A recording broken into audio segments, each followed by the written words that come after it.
Gold, trusted gold buyers. మీరు తాకట్టు పెట్టిన బంగారాన్ని విడిపించి ఈ రోజు ఉన్న మార్కెట్ ధరకు కొనబడను. 6 నెలల జైలు జీవితం అంటే చిన్న విషయం కాదు సార్. ఎందుకంటే 2 రాత్రులు జైల్లో ఉంటేనే మనిషి మానసికంగా కృంగిపోతాడు. పక్కన ఎవరు ఉండరు, అయిన వాళ్ళు ఉండరు, పలకరించే వాళ్ళు ఉండరు. 6 నెలల జైలు జీవితం తర్వాత జైలు నుంచి వచ్చి బయటకు వచ్చిన సుమన్ను చూసి ఈ మనిషి 6 నెలలు జైల్లో ఉన్నాడా, ఏంది ఇంత ఫ్రెష్గా ఉన్నాడు అంటే ఒక మల్లెపువ్వులాగా తిరిగి వచ్చారంట. ఆ 6 నెలల కాలంలో ఫిజికల్గా కానీ మెంటల్గా కానీ మీరు స్ట్రాంగ్గా ఉండడానికి జైల్లో ఏం చేశారు? First point karate sir. Okay, karate నాకు మెయిన్ బేస్. అక్కడ కూడా జైల్లో కూడా కరాటే ఎక్సర్సైజే నేను చేసేవాడిని. తర్వాత జైల్లో ఉన్న ఖైదీలు ఎవరైతే ఉన్నారో వాళ్ళని చాలా బాగా చూసుకున్నారు సార్. ఖైదీలా? ఎప్పుడు నేను అందుకే సెక్యులరిజం అనేది నాకు చిన్నప్పుడు సెక్యులరిజం, నేను పుట్టింది హిందూ ఫ్యామిలీ, నా పక్క ఇల్లు ముస్లిమ్స్. మా అమ్మగారు కాలేజ్ ప్రొఫెసర్, ఆవిడ ఊటీకి వెళ్ళేటప్పుడు పక్క ఇల్లు వాళ్ళని చూసుకోమని చెప్పేసి వెళ్ళేవారు. నేను ముస్లిం భోజనాలు వారం రోజులు తినేవాడిని. I studied in a Christian school sir, church Pak అని చెప్పి కాన్వెంట్ అనమాట. సో క్రిస్టియన్ ముస్లిం రెండు అక్కడ వచ్చేసింది. స్కూల్లో నాకు Parsi friends, Buddhist friends, Jain friends ఉండేవారు. సో పక్కా సెక్యులర్ దీంతోనే నేను పెరిగాను. స్కూల్లో కూడా మొత్తం అంటే ఆల్మోస్ట్ ఆల్ కాలేజ్ వచ్చే వరకు సెక్యులరిజమే. జైల్లో వెళ్ళినప్పుడు రకరకమైన మనుషులు ఉన్నారు. తప్పు చేసిన వాళ్ళు ఉన్నారు పరిస్థితిని బట్టి, తప్పు చేయని వాళ్ళు ఉన్నారు. బట్ అందరికీ సింపతి నా మీద, నాకు అలా జరగడంతో అందరూ సింపతిగా ఫీల్ అయ్యి వాళ్ళ భోజనాలు కూడా నాకు సగం సగం సగం వాళ్ళు డైలీ షేర్ చేసేవారు. మీరు తగ్గకూడదు సార్, మీరు ఎలా వచ్చారో బయటికి వెళ్ళినప్పుడు దానికన్నా మీరు బెటర్గా వెళ్ళాలని చెప్పి వాళ్ళకి ఇస్తుందే రేషన్ అండి. వాళ్ళకి ఫ్రీ మీల్స్ ఉండదు. అవును. ఆ రేషన్లో కూడా నాకేంటంటే నాకు టిఫిన్ కానీ, మధ్యాహ్నం భోజనం కానీ, నైట్ నాన్ వెజిటేరియన్ అన్ని పెడతారు, వారానికి 3 సార్లు పెడతారు. నేను తినాలి అని చెప్పి నన్ను చూసుకుంది ఎవరంటే మొత్తం జైల్లో ఉన్నవాళ్ళు. ఎందుకంటే జైలు వాళ్ళు ఎక్స్ట్రా ట్రీట్మెంట్ చేయరండి సార్. పొలిటికల్ ప్రిజనర్ అయితే చేస్తారు, పొలిటికల్ ప్రిజనర్కి చాలా బాగా చూసుకుంటారు. బట్ నార్మల్ పర్సన్ ఎవరైతే రిమాండ్లో వచ్చున్నారో వాళ్ళని మామూలుగానే ట్రీట్ చేస్తారు. నేను బయట రావడానికి ఆ టైంలో మెయిన్ ఎవరంటే జైల్లో ఉన్న జైలు ఇన్మేట్సే. దాంట్లో హిందూ, ముస్లిం, క్రిస్టియన్ అందరూ, అన్ని క్యాస్ట్, అంటే తమిళనాడు అన్ని క్యాస్ట్, అన్ని రకమైన మతాలు, కులాలు ఉన్న వాళ్ళు చూడడంతోనే నేను బయటకు వచ్చినప్పుడు ఎవరు నమ్మలా సార్. ఎవరు ఈయన జైలుకి వెళ్ళింది బ్రహ్మాండంగా ఉన్నాడు, ఈయనకేంటి అబద్ధం చెప్తున్నారు చాలామంది చెప్పేవారు. సో అవన్నీ భగవంతుడు చూసుకున్నాడు. ప్రాసెస్ ఏంటంటే ఇట్స్ ఎ లెర్నింగ్ ప్రాసెస్. మనం లైఫ్లో ఒక జర్నీ, ఏమేమి నేర్చుకోవాలో, ఏ ఏజ్లో నేర్చుకోవాలి, ఎలా నేర్చుకోవాలి అన్నీ నాకు ఆ టైంలో ఒక మంచి ఒక లెసన్ లాగా నాకు వచ్చి ధైర్యం అండి ఫేస్ చేయడానికి ఏదైనా సరే. ఇప్పుడు ఒక లెవెల్లో ఉన్నాం, కిందకి వెళ్ళిపోయాం, ఇప్పుడు ఎలా ఉండాలి, మళ్ళీ పైకి వస్తాం. సో అట్లా బ్యాలెన్సింగ్ ఆఫ్ లైఫ్ నాకు ఇలాంటి జర్నీలో నాకు జరగడంతో ఈరోజు ఏదో డెస్పరేట్ అయిపోవడం, ఉక్కిరి బిక్కిరి అయిపోవడం, డ్రగ్స్కి వెళ్ళిపోవడం, never. Drugs never, because every day will not be same. ఆ దెబ్బలు పడితే కదా సార్ ఈ స్ట్రాంగ్నెస్ వచ్చేది. ఇప్పుడు అంటారు కదా, today is not like yesterday, tomorrow will not be like today. So అది మైండ్లో కొన్ని అలా ఫిక్స్ అయిపోతే మళ్ళీ ఎవడేం పీకలేడు సార్. 35 సంవత్సరాలుగా ఆ కేసు నుంచి మీరు బయటకు వచ్చేసారు, కానీ 35 సంవత్సరాలుగా ఎక్కడో దగ్గర ఆ ప్రస్తావన వస్తుంది. ఏదో ఒక సమయంలో అందరూ నమ్మిన కొత్త తరానికైనా సరే ఆ రోజు సుమన్ ఆ తప్పు చేయలేదని మళ్ళీ కొత్తగా వాళ్ళు తెలుసుకోవాల్సి వస్తుంది. అది జరిగి ఉండకూడదు, జరిగిపోయింది. అయితే ఆ కేసు జరిగిన రోజు నుంచి మీతో పాటు ఒక వ్యక్తి కూడా సఫర్ అవుతున్నారు, మెగాస్టార్ చిరంజీవి గారు. ఈ మొత్తం కేసులో ఆయన ఇన్వాల్వ్మెంట్ అస్సలు లేనే లేదు అని మీరు కనీసం కొన్ని 10 సార్లు క్లారిటీ ఇచ్చున్నారు. ఆయన మీడియా ముఖంగా ఇప్పటికే ఒక 5-6 సార్లు క్లారిటీ ఇచ్చున్నారు. ఇప్పటికీ ఆయన అంటే నచ్చని వాళ్ళు, ఆయన్ని తిట్టాలనుకునే వాళ్ళు, ఆయన్ని వ్యతిరేకించే వాళ్ళు ఇప్పటికీ ఆ కేసు మీద పెట్టి కింద కామెంట్లో, సోషల్ మీడియాలో పెడుతూ ఉంటారు. మీరిద్దరు చేయాల్సిన అన్ని ప్రయత్నాలు చేశారు, ఇది తప్పు, ఆయన ప్రమేయం లేదు అని చెప్పేసి. కానీ ఇప్పటికీ అంటూనే ఉన్నారు. ఇందాక నేను మిమ్మల్ని ఒక వరం అడిగాను, ఆ వరం ఇప్పుడు మీరు చిరంజీవి గారికి ఫోన్ చేసి ఒక్కసారి దీపావళి శుభాకాంక్షలు చెప్తే. ఇప్పుడు అది వద్దు sir, I don't want to barge. ఎందుకంటే మా రిలేషన్షిప్ బాగుంది సార్. ఏదో అడ్వాంటేజ్గా తీసుకొని అది చేస్తే మళ్ళీ రేపు ఫ్యూచర్లో నాకు ఇది కాల్ చేసేది నాకు రాదు సార్. సో ఆయన అడగకుండా అది చేయకూడదు. అది సార్ ఆయన అడిగి నెక్స్ట్ టైం ఏదైనా ఉంటే మనం చేయవచ్చు, కానీ అడగకుండా I don't want to do it. Exploit చేయడం నాకు ఇష్టం లేదు. అంటే ఆ రిలేషన్ ఎలా ఉంది సార్ ఇప్పుడు? నా మీద కానీ చిరంజీవి గారి మీద కూడా ఏంటంటే ఎప్పుడు ఉంటాయి, ఎంత మంది చేసినా పినాలే వెనకాల ఎవరో ఒకరు ఉంటారు. సో ఏదో ఒకటి ఇలా చేస్తే అది సుమన్ చేసినట్టు, ఉమ్. లేదా ఏదో ఒకటి కమెంట్ చేస్తే అది చిరంజీవి చెప్పినట్టు అన్న ఒక దాంట్లోనే ఒక థ్రిల్ వస్తుంది వాళ్ళకి. నేను చెప్తాను చూడండి మీకు థ్రిల్ అంటే ఈ పర్వర్షన్లో ఇప్పుడు మీ చాలా I'm very sorry to say YouTube ఛానల్స్లో మేము ఆర్టిస్టులు చనిపోయినట్టు కొందరు వేస్తుంటారు. అవును సార్. చూసే ఉంటారు. అవును. ఏదో ఫోటో పెట్టి అవును. లాంగ్ షాట్లో ఏదో మా రిజంబ్లెన్స్ కొంత పెట్టి మధ్యలో క్లోజప్లు పెట్టి అది పర్వర్షన్. అది వన్ టైప్ ఆఫ్ పర్వర్షన్. అలాగే ఇది ఒక టైప్ ఆఫ్ పర్వర్షన్ ఇది. సో దాన్ని మనం ఏం చేయలేం. ఇప్పుడు ఆ పర్వర్టెడ్ మెంటాలిటీ ఉంది చూసారా, దాన్ని మనం ఏం చేయలేం. కానీ ప్రాసెస్లో ఏమవుతుందంటే చాలామంది బాధపడతారు, చాలామంది షాక్ తింటారు, చాలామంది అభిమానులు తట్టుకోలేకపోతారు. అవును. వాళ్ళు ఫోన్ చేసి మాకు అడుగుతుంటారు, సార్ ఏదో న్యూస్ వచ్చింది ఇట్లా అంటే వేరే హీరో మీకు తెలుసు కదా జరిగిందా సార్ అట్లా అంటారు. అదేంటి వాళ్ళు అంటారు అంటే ఛానల్ చూడండి, మెయిన్ టీవీ ఛానల్స్ చూడండి అంటే ఛానల్స్లో రాలేదు సార్ అంటే ఉండండి అని చెప్పి మళ్ళీ మేము ఎంక్వైరీ చేసి లేదు అదేంటి సార్ టీవీలో అట్లా చేస్తారేంటి అని బొమ్మ వేసి బాడీ చూపించంటే మీరు సరిగా చూడండి అయ్యా బాడీ ఎవరిది, అది ఏంటది, ఫోటో ఉండొచ్చు కట్ షాట్ అది, అవును. ఈ ఫోటో అది బాడీ, పాపం వీళ్ళు తెలీదు ఎడిటింగ్. అవును. అట్లా చాలా జరుగుతున్నాయి. సో అట్లా ఏంటంటే పాపం చిరంజీవి గారిని ఆ విధంగా ఇచ్చేయడం ఒక శాడిజం. అది ఆయన్ని ఏదో మెంటల్గా హ్యారెస్ చేయాలని వేరే రకంగా వాళ్ళు చేయలేకపోతున్నారు, కనీసం ఈ రకంగా చేయాలని చెప్పి పాపం చేస్తున్నారు. అంటే అంతకన్నా వర్స్ట్ ఫెలోస్ ఇంకెవరు లేరు. నేను చిరంజీవి గారు బెస్ట్ ఆఫ్ ఫ్రెండ్స్ అండి. మేము అప్పుడప్పుడు కలుస్తుంటాం, మాది గెట్ టుగెదర్ ఉంటుంది. మేము హ్యాపీగా సాయంత్రం 6 గంటల నుంచి ఉదయం 6 గంటల వరకు హ్యాపీగా మేము ఆడుకుని మా మొత్తం ప్రపంచాన్ని మర్చిపోయి మేము హ్యాపీగా మీ 80s బ్యాచ్ అందరూ 80s బ్యాచ్ మేము హ్యాపీగా ఉంటున్నాం. మాకు అలాంటిది ఏ ఫీలింగ్ లేదు. ఎవరి ప్రాబ్లం వాళ్ళది, ఎవరి సక్సెస్ వాళ్ళది. బట్ అక్కడ మటుకు ఏంటంటే వీఆర్ ఆల్ వన్. నేల మీద కూర్చుంటాం, పాటలు పాడతాం, డాన్స్ ఆడతాం. రజనీ గారు వస్తారు, అందరూ జాకీ ష్రాఫ్ వస్తారు, భానుచందర్, మలయాళం ఆర్టిస్ట్ శరత్ కుమార్ అందరూ వస్తారు. మాది వేరే. అది అక్కడ డబ్బు సక్సెస్ అదంతా ఉండదు. ఆ ఇయర్లో ఎవరైతే ఉన్నారో ఆ గ్రూప్ అనమాట. అట్లా. అండ్ మీరు ఇందాక ఈ యూట్యూబ్ ఛానల్స్ గురించి వాటి గురించి ఇప్పుడున్న జర్నలిజం గురించి ఒక మాట తీశారు కాబట్టి ఈ మధ్యకాలంలో మీరు సినిమా ప్రెస్ మీట్లు గమనించుంటారు. మనకి వేరే రాష్ట్రాల నుంచి వచ్చిన హీరోలను పట్టుకొని మీరు హీరో మెటీరియల్ కాదు అని చెప్పడం, ఒక హీరోని పట్టుకొని ఉమ్నైజరా అని అడగడం, అంటే వాళ్ళ మనోభావాలు, వాళ్ళ ఆత్మస్థైర్యం, వాళ్ళ ధైర్యం అన్నీ దెబ్బతినేలాగా జర్నలిస్టు ప్రెస్ మీట్లో క్వశ్చన్స్ అడగడం మీ దాకా వచ్చుంటాయి అనుకుంటున్నాను. వచ్చింది. మీరు చూసిన సినీ జర్నలిజం ఎలా ఉండేది, ఇప్పటి సినీ జర్నలిజం ఎలా ఉంది? మేము అప్పుడు 75, 85, 95 సార్ అప్పుడు దాకా ఏంటంటే ఎల్లో జర్నలిజం ఉండేది సార్. ఎల్లో జర్నలిజం ఏంటంటే కొన్ని బుక్స్ దీనికోసం ప్రింట్ అయ్యేది. అది ఎక్కడ ప్రింట్ అవుతాయో తెలియదు, మార్కెట్లో ఉంటాయి. సెక్షువల్ స్కాండల్స్, ప్రొడ్యూసర్కి డైరెక్టర్కి ఏదో గొడవ, తర్వాత హీరో హీరోయిన్కి ఏదో పెళ్ళి అయిపోయిందని, లేకపోతే ఏదో ఇట్లాంటివన్నీ వచ్చేది. అది దానికి ఒక మార్కెట్ ఉండేది, అది కొనుక్కునేవారు చాలామంది. అది నిజం అనుకొని మళ్ళా సార్ ఆ ఫొటోస్ కూడా ఏంటంటే తలకాయ కట్ చేసి పెట్టడం. ఇప్పుడు కొన్ని హీరోయిన్స్ నేకెడ్గా ఉండేలాగా ఓకే హెడ్ని కట్ చేసి, అది బాగా తెలిసేది హెడ్ కట్ చేసి పెట్టారని. మీ తరం కూడా చాలా ఇబ్బందులు పడ్డారు అప్పుడు అన్నీ ఉండేది సార్.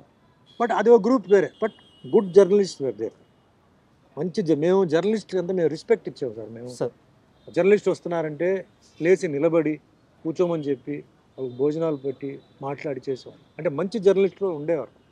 తర్వాత ఏమైంది, ఇలాంటి వాళ్ళు చేయడంతో ఏమైందంటే వాళ్ళ మీద కూడా అదే ముద్రపోయింది. అంటే ఇప్పుడు మీరు అన్న టాపిక్లో హీరోయిజం గురించి, పర్ఫార్మెన్స్ గురించి అది వేరే, ప్రైవేట్ మ్యాటర్స్కి పోవడం, పర్సనల్ మ్యాటర్స్కి పోవడం ఇది వేరే. ఒక దీంట్లో సరిగా యాక్ట్ చేయలేదంటే అడగడం తప్పులేదు. ఏంటి సార్ మీరు మంచి యాక్టర్ కదా, మీరు ఎందుకు దీంట్లో సరిగా చేయలేదు, తప్పులేదు.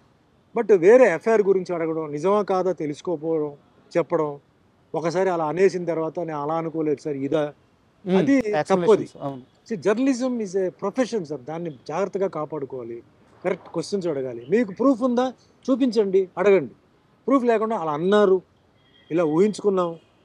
ఇప్పుడు ఒక హీరో హీరోయిన్ ఉన్నారు సార్, వాళ్ళు క్లోజ్గా మాట్లాడుతున్నారంటే వెంటనే మనం వాళ్ళు ఇద్దరు లవ్లో ఉన్నారు, ఎఫ్ఐఆర్లో ఉన్నారు అనుకోకూడదు. అవన్నీ పోయింది. అది ఇప్పుడు జనరేషన్ కూడా చేంజ్ అయిపోయింది సార్. ఇప్పుడు అబ్బాయిలు అమ్మాయిలు బయట వెళ్తున్నారు, హోటల్కి వెళ్తున్నారు, తింటున్నారు, బయట టూర్స్కి వెళ్తున్నారు, పేరెంట్స్ వదులుతున్నారు, ఎవరి డిస్టెన్స్ వాళ్ళు మెయింటైన్ చేస్తున్నారు. స్టూడెంట్స్ని చాలా మంది మనం తప్పుగా అనుకుంటాం, రాంగ్. అవును. వాళ్ళు they are thinking in a different way. మనకన్నా వాళ్ళు 100 టైమ్స్ బాగా, అంటే ప్రొఫెషన్గా మనం ఎలా ఎదగాలి, రేపు ఫ్యూచర్లో నువ్వు ఏమవుతున్నావు, ఏం చదువుకుంటున్నావు, నీ ప్లాన్ ఏంటి, ఈ విధంగా ఆలోచించే వాళ్ళు ఉన్నారు. టూర్స్కి వెళ్తున్నాం, ఆ మధ్యలో కొంచెం అలాంటివి వచ్చి కొంచెం జర్నలిస్ట్ మీద కొంచెం బ్యాడ్ వచ్చింది. జర్నలిస్ట్ని అవాయిడ్ చేయాలని చెప్పి కొన్ని వచ్చింది. ఓకే. కొన్ని జర్నలిస్ట్ మీద కూడా ఏంటంటే కొందరు వాళ్ళు మిస్బిహేవ్ చేయడం, వాళ్ళు మాట్లాడడం తెలియక ఏదో అంటే 10 మంది ముందు మనం అడిగితే అని చెప్తాం, అక్కడతో మేము కట్ చేసేస్తాం కదా, మేము ఎంకరేజ్ చేయం కదా. సార్ సో జర్నలిస్ట్ అనేది ఇట్స్ ఎ గ్రేట్ ప్రొఫెషన్. అది కరెక్ట్గా హ్యాండిల్ చేయాలి. కరెక్ట్గా చేస్తే ఎప్పటికీ మర్యాద ఉంటుంది, ఎప్పటికీ రెస్పెక్ట్ ఉంటుంది. లేకపోతే ఆ రెస్పెక్ట్ పోతుంది సార్.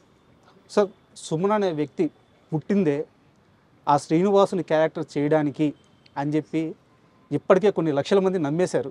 మీరు నమ్మేయడం కాదు, నిజం కూడా అది. ఆ పాత్ర గొప్ప అంటే ఆ పాత్ర గొప్పతనం అటువంటిది. అయితే ఆ పాత్ర సుమన్ గారి దగ్గరికి వచ్చే ముందు శోభన్ బాబు గారి దగ్గరికి వెళ్ళింది, ఆయన చేయలేను అన్నారు, తర్వాత సుమన్ గారి దగ్గరికి వచ్చింది అని చెప్పి అంటారు. మీ దాకా వచ్చింది ఈ న్యూస్? లేదు సార్, అది రూమరే. ఎందుకంటే అప్పుడు నాగార్జున గారికి ఏజ్ వైజ్గా ఈక్వల్గా ఉండాలి, ఓకే, ఇమేజ్ వైజ్గా ఈక్వల్గా ఉండాలి, అప్పుడే బ్యాలెన్స్ చేయగలుగుతాం అని చెప్పేసి డిసైడ్ చేశారు సార్. ఇది రూమరే. శోభన్ బాబు గారు అప్పటికే రిటైర్ అయిపోయారు సార్. ఆయన రిటైర్ అయిపోయారు. అప్పట్లో ఆయన అందగాడు మీకు తెలుసు, ఆయన చేశారు. ఆ టైంలో ఆయన వెంకటేశ్వర స్వామియో రాముడో కృష్ణుడో ఇవన్నీ ఆయన చేశారు.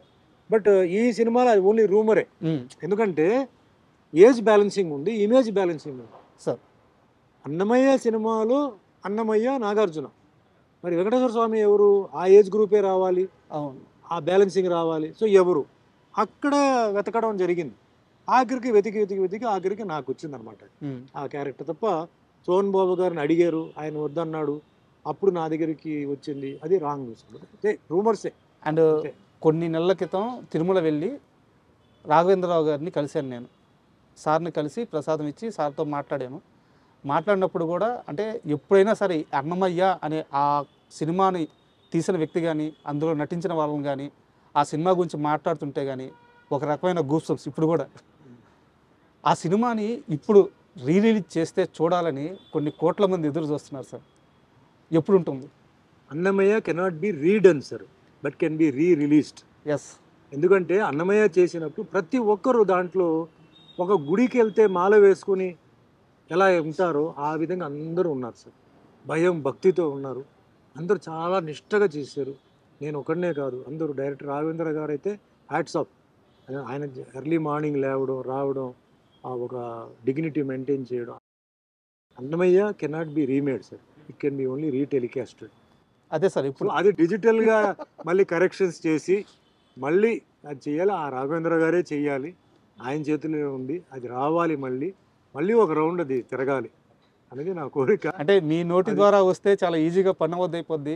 వెంకటేశ్వర స్వామి గారికి మనం మెసేజ్ పెట్టాలి. ఆ వెంకటేశ్వర స్వామి దాన్ని మళ్ళీ రిలీజ్ చేసి, అంటే ఇప్పుడున్న డిజిటల్ కరెక్షన్స్తో, డిజిటల్ సౌండ్స్తో వాటితో చేసి, అంటే డాల్బీ సిస్టమ్ ఇలాంటివన్నీ బాగా ఇప్పుడు చేంజ్ అయింది కదా, ఆ లెవెల్లో దాన్ని చేస్తే నిజంగా చాలా గొప్ప విషయం, చాలా గొప్ప సినిమా అవుతుంది. అండ్ అది ఆయన రాఘవేంద్ర గారే దాన్ని చెయ్యాలి. మేమందరం వెయిటింగ్ సార్ ఆ సినిమా. నేను జీవితంలో ఎంతోమంది డైరెక్టర్స్తో వర్క్ చేశాను. రాఘవేంద్ర గారితో నేను కమర్షియల్ సినిమా చేయాలని చెప్పి అనుకున్నాను, అవకాశం రాలా. నాకు మార్కెట్ ఉన్నప్పుడు ఆయన బిజీ, నాకు ఆయనకి ఖాళీ చేద్దామన్నప్పుడు నాకు మార్కెట్ కొంచెం అప్ అండ్ డౌన్. ఆయనంతా ఒక సిస్టమ్, నీకు వదిలేసాను, తర్వాత చూద్దాను. కానీ భగవంతుడు ఏం చేశాడు, అద్భుతం, అదంతా వద్దురా నీకు, అంతకన్నా బెటర్ ఇస్తాను నేను రాఘవేంద్రరావుతో, ఉండని చెప్పి ఇది ఆయన చేతులతో నన్ను చేశారు. ఆ సినిమాలో అంత గొప్ప పేరు, ఆ సినిమాలో ఆ లుక్, ఆ సినిమా ఆ ఫీలింగ్ అది వచ్చిందంటే డైరెక్టర్ రాఘవేంద్ర గారు, ఎంటైర్ టెక్నీషియన్స్ అండి, అందరికీ వందనాలు. అలాగే అవకాశం ఇచ్చిన నాగార్జున గారికి, మోహన్ బాబు గారికి, అందరికీ నేను పాదాభివందనలు నేను చేస్తున్నాను సార్. ఇందాక శోభన్ బాబు గారి ప్రస్తావన వచ్చింది కాబట్టి ఒక question sir.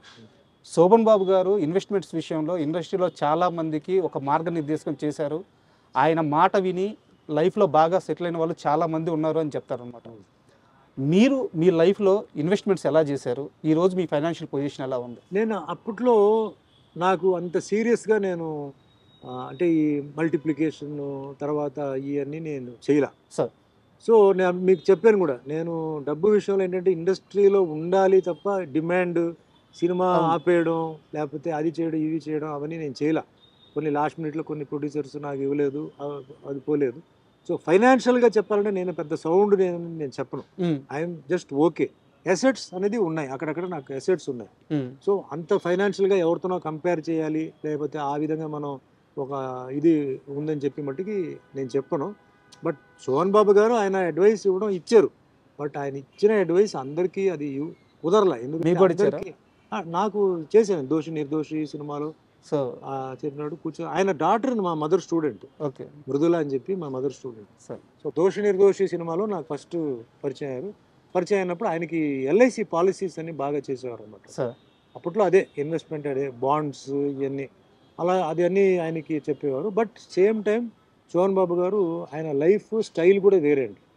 ఆయనదన్నీ branded shirts, branded shoes, branded glass, perfumes, ఇవన్నీ చాలా క్లాస్, చీప్ ఇది ఉండదు ఆయనకి. అప్పట్లో కారు కూడా ఏంటంటే ఆయన మంచి మాడిఫైడ్ కారు ఇలాంటివన్నీ ఆయనకి ఇది అంటే ఆ షోకు ఉండేది అనమాట. ఆయన కూడా చెప్పేవారు లైఫ్లో ఇంత సేవ్ చేయాలి, ఇంత మనం ఏంటంటే స్పెండ్ చేయాలి. ఆ స్పెండింగ్ ఎవరంటే వేరే వాళ్ళ మీద కాదు, మన మీదే చేయాలి. మనం మంచి ఆర్టిస్ట్ కాబట్టి మంచి బట్టలు, మంచి బయటికి వెళ్ళినప్పుడు మనం సినిమా షూటింగ్ బట్టలు వేరే, మన స్టైల్ ఇలా అలా ఉండాలి అని చెప్పేవారు. పర్ఫ్యూమ్స్ అన్నీ ఆయన దగ్గర బాగా నాకు చెప్పేవాడు. ఆయన పర్ఫ్యూమ్స్ ఏమేమి పర్ఫ్యూమ్స్, గ్లాసెస్ ఎస్పెషలీ ఆయన గ్లాసెస్ పిచ్చి బాగా ఉండేది.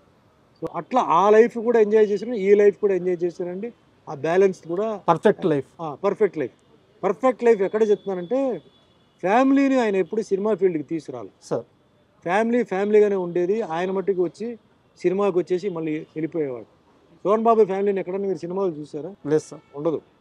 ఫ్యామిలీ. మొన్న రీసెంట్గా ఆయన మనవడు డాక్టర్ అయ్యి బయటకు వచ్చాడు.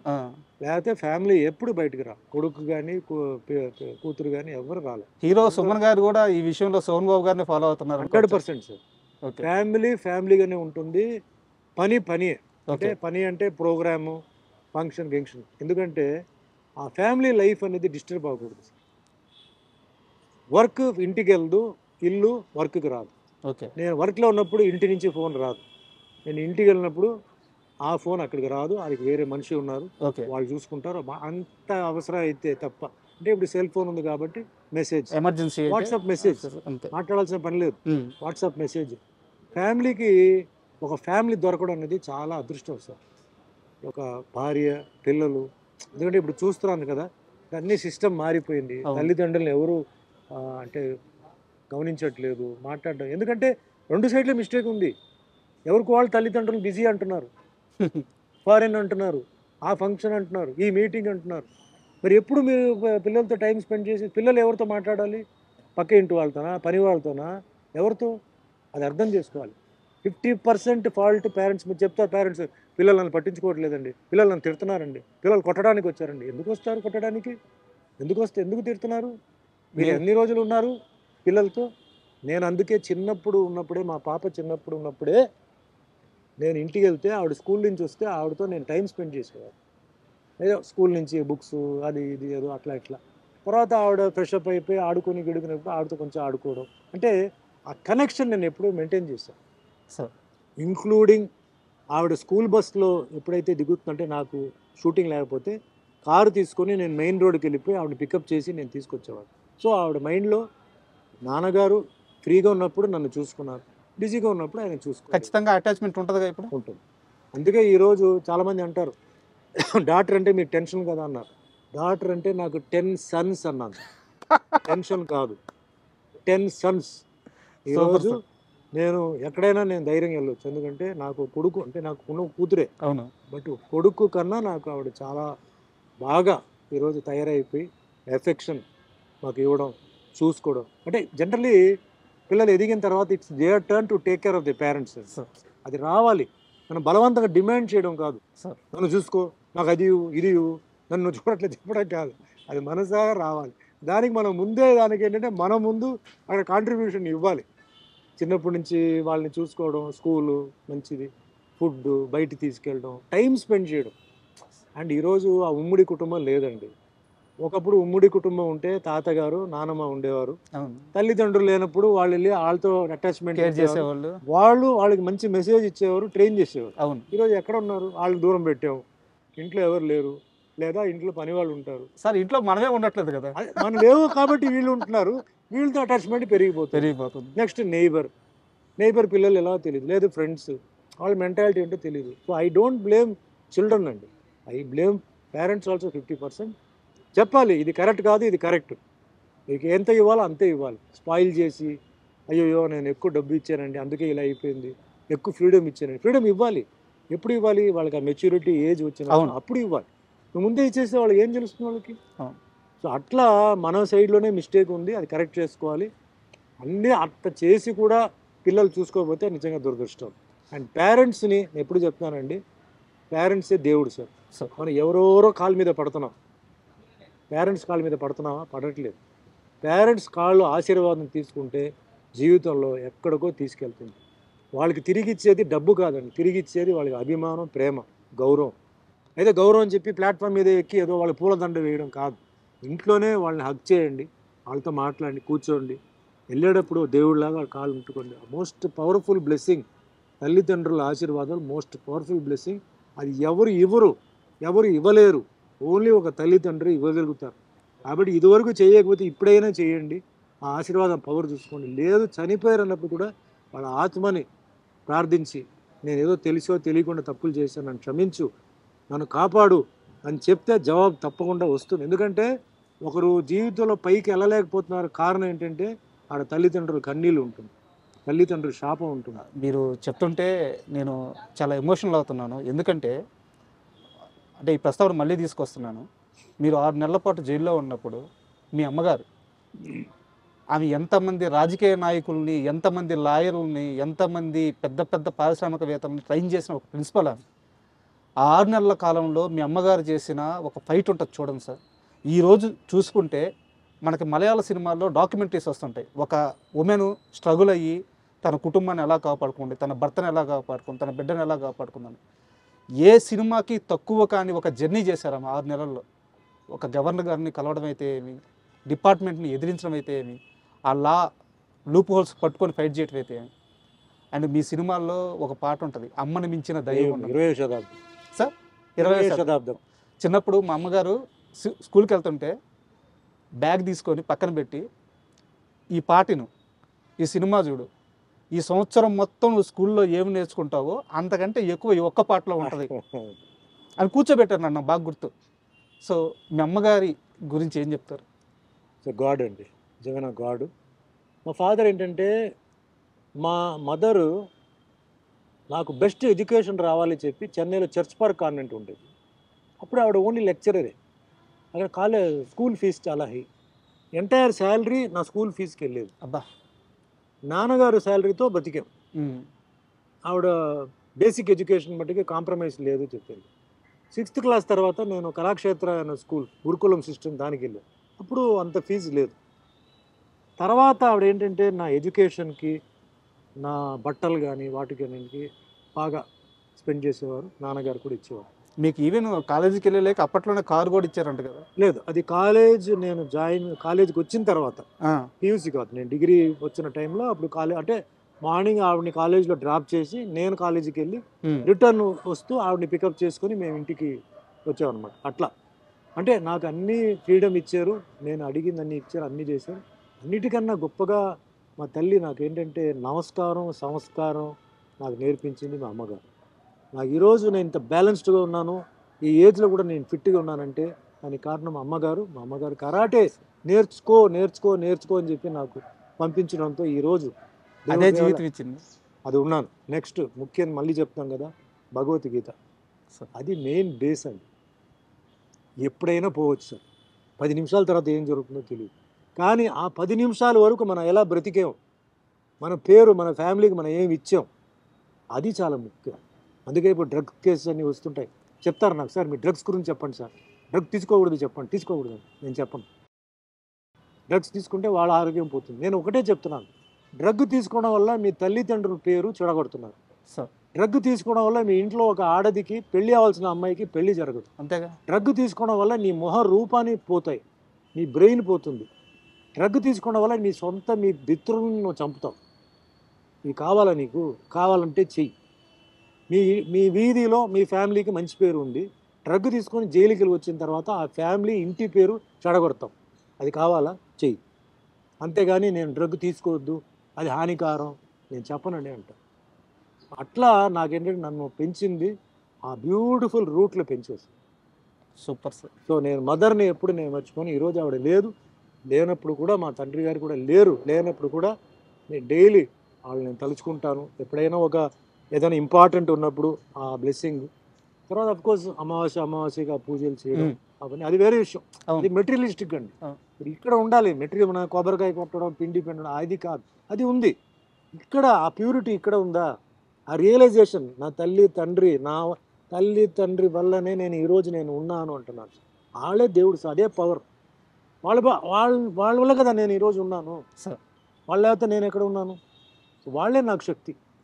లాస్ట్ వరకు టిల్ మై లాస్ట్ బ్రెత్ మా తల్లిదండ్రులు ఆశీర్వాదం ఉంది. భగవంతుడు ఆ రూపంలో ఎంటర్ అయ్యి నన్ను ఈరోజు ఇంత నడిపిస్తున్నాడు. అదే నేను నమ్ముతున్నాను. అదే నా నమ్మకం కూడా. తల్లి తండ్రి కంట్లో మటుకు ఎప్పుడు కంటి నీళ్ళు ఉండకూడదు. అది వచ్చిందా యు ఆర్ ఫినిష్డ్. ఎంత గొప్పవాడైనా సరే వాళ్ళు రూమ్లో కూర్చొని ఏడ్చారా నీ వల్ల, నువ్వు అయిపోయారు. అదే రూమ్లో కూర్చొని వాళ్ళు సంతోషంగా జీవించారా, అదే నీ సక్సెస్. అది గుర్తుపెట్టుకోండి. జీవితంలో ఎక్కడికి వెళ్తారు మీరు. చాలా థ్యాంక్ యూ సార్. చాలా వాల్యుబుల్ వర్డ్స్ చెప్పారు. అండ్ సుమన్ గారిని ఇంటర్వ్యూ చేసేటప్పుడు ఇద్దరు వ్యక్తుల పేర్లు తీయకుండా ఆ ఇంటర్వ్యూ కానీ ముగిస్తే అది చాలా పెద్ద పాపం అవుతుంది. ఒకరు డైరెక్టర్ శరత్ గారు అండ్ ఇంకొకరు కృష్ణంరాజు గారు. అంటే వీళ్ళిద్దరితో మీ జర్నీ చాలా పెద్దది. కృష్ణంరాజు గారితో కలిసి చాలా సినిమాల్లో యాక్ట్ చేశారు మీరు. అండ్ ఆయనతో అసోసియేషన్ ఎలా ఉండేది? అండ్ దానితో పాటు ఈరోజు ఆయన కొడుకే ఇంకా ప్రభాస్ గారు ఈరోజు ఇండియా మొత్తం గర్వించే స్థాయిలో ఉన్నారు. అప్పట్లో ప్రభాస్ గారి గురించి మీకు ఆయన ఏమన్నా చెప్పేవారా? లేదండి. యాక్చువల్లీ కృష్ణరాజు గారు నాకు రారాజు సినిమా నాకు ఫస్ట్ అండి సార్. రారాజులో నేను గెస్ట్ రోల్ చేశాను, పోలీస్ ఆఫీసర్ రోల్ చేశాను సార్. సినిమా షూటింగ్ అయిపోయింది. సినిమా షూటింగ్లో అందరికీ తెలుసండి కృష్ణరాజు గారు బిహేవియర్ ఏంటంటే, ఆయన షూటింగ్కు అరగంట లేట్ వస్తాడు. ఓకే. లేట్ వచ్చిన తర్వాత అందరూ తిన్నారా లేదా కనుక్కుంటాడు. ఓకే. తినేసిన తర్వాత మళ్ళీ తినండి అని చెప్పి ఏదో ఎక్స్ట్రా తెప్పిస్తాడు. షూటింగ్ 10:30 మొదలవుతుంది. 12 గంటలకి బ్రేక్. అందరూ బాగా భోజనం చేయండి అంటాడు, మళ్ళీ తినండి అంటాడు. మళ్ళీ సాయంత్రం మెల్లిగా 3:30కి స్టార్ట్ చేసి 5:30కి ప్యాకప్ చేసేస్తాడు. లైఫ్ని ఎంజాయ్ చేస్తాడు. ఆ టైపు మెంటాలిటీ. నాతో బాగా క్లోజ్ అయిపోయి ఆయన చెన్నై, ఆయన హౌస్లో ఆయన ఫస్ట్ వైఫ్ ఉండేవారు. నువ్వు రా అని చెప్పి చెన్నైలో వెళ్తే ఆయనకి కారు పిచ్చి, అప్పుడు ఫారిన్ కార్స్ పిచ్చి. సో నా ఈ కారు నీకేం కారు ఉంది, అది ఇది.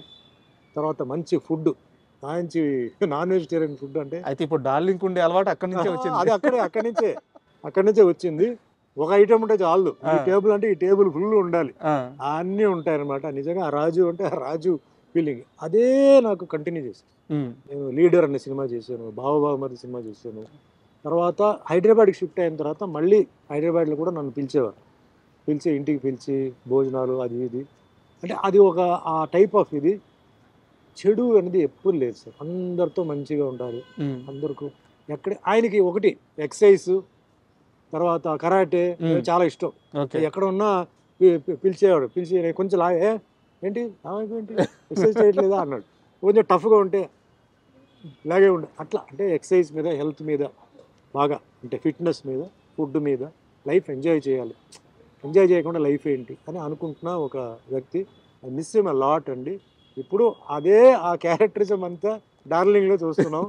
ఆ బిహేవియర్ కానీ అన్నీ అదే వచ్చేసింది. అవును, సేమ్ జూనియర్, అదే మంచితనం, అదే ఫుడ్ పెట్టడం, సేమ్ జూనియర్ వచ్చింది. బట్ ఆ క్లోజ్నెస్, ఇంకా ఆ ఫీలింగ్ ఆయన మరి మిగతా వాళ్ళతో ఎలా నాకు తెలియదు, నాతో మట్టికి ఒక తమ్ముడు లాగా బాగా చూసుకున్నవారు. మంచి అభిమానం, ప్రేమతో చూసుకున్నవారు అనమాట. అండ్ మేము కొన్ని టెంపుల్స్లో అప్పుడప్పుడు వీ యూస్ టు మీట్ అండి. ఆయన కొంచెం టెంపుల్స్కి వెళ్ళేటప్పటికి కర్ణాటకలో అంతా వీ యూస్ టు మీట్ అనమాట. అట్లా ఇంకా క్లోజ్ అయిపోయాం. భక్తి కూడా ఆయనకి ఉందన్నమాట. శరత్ గారికి వస్తే నాకు చెప్పాలంటే చిరంజీవి గారికి ఎట్లా కోదండరామిరెడ్డి డైరెక్టర్ సాంగ్స్ విషయంలో, అంటే కంపోజింగ్, లిరిక్స్, స్టెప్స్ ఇవన్నీ చేశారు. నాకు శరత్ గారు సాంగ్స్, ఆయన పాటలన్నీ హిట్టే కదా సార్ మీ కాంబినేషన్లో. సినిమా ఎలా ఉన్నా సరే ఆ సినిమా సాంగ్స్ వల్ల సినిమాలు 6 వారాలు ఆడిన సినిమాలు ఉన్నాయి. నా కోసం లిరిక్స్, నా కోసం కాస్ట్యూమ్స్, నా కోసం స్టెప్స్, అంటే మాస్టర్తో మాట్లాడి చేశారు. ఆయన కూడా ఐ మిస్ హిమ్ అలాట్ అండి. తర్వాత చాలా అంటే ఫ్రెండ్లీగా ఉంటూ వర్క్ని చాలా స్మూత్గా చేసేవారు. నాట్ ఓన్లీ సాంగ్స్, సినిమాలో డైలాగ్స్ కానీ సీన్స్ కానీ. బాబా మరిది సినిమా ఉంది, చాలా అల్లుడు అనే సిరీస్లో మొత్తం వరుసగా దొంగలుడు, ఆలుడు, ఈయలుడు మొత్తం చాలా బియ్యే కదా. చాలా ఐ మిస్ హిమ్ అలాట్ ఇప్పుడు, బికాస్ ఆయన లేరు. అండ్ లాస్ట్ వరకు ఆయన నాకు మంచి సాంగ్స్ ఇచ్చారు. అంటే వేరే వాళ్ళు బి గోపాల్ గారు ఉన్నారు, అవన్నీ వేరే విషయం. బట్ కంటిన్యూస్గా మేము సినిమాలు చేసాం.